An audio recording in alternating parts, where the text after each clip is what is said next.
this area needs someone who votes consistent with their values and beliefs. A lot of folk don't know how Frank votes. I do know how Frank votes. I know Frank Wolf.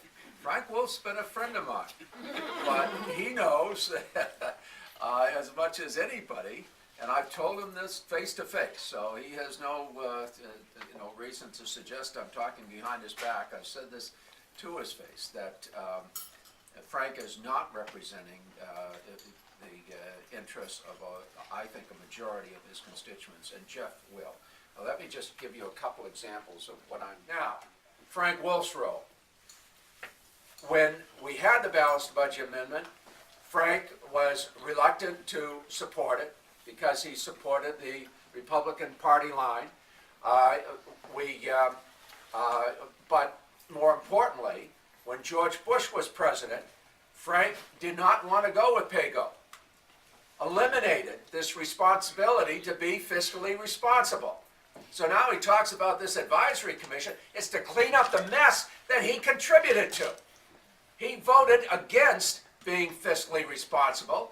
Then he voted for tax cuts that were never paid for. In other words, all of the 2001 and 2003 tax cuts, the economy is stabilizing while the Wall Street is skyrocketing, which does help people's 401k, is because of the stimulus bill that the Obama administration put in. But it's not something they wanted to do. It's because of policies that were misdirected, every single one of which Frank Wolf voted for. So don't let him get away with this fiscal advisory commission stuff. All of a sudden, I want to study this because it's a problem. We can identify the problem, and it is him and his colleagues who consistently voted that way. He consistently voted for the Iraq War, even when it was clear that there was no real justification. Iraq didn't have weapons of mass destruction. They were not a threat to the United States anyways. He voted for it.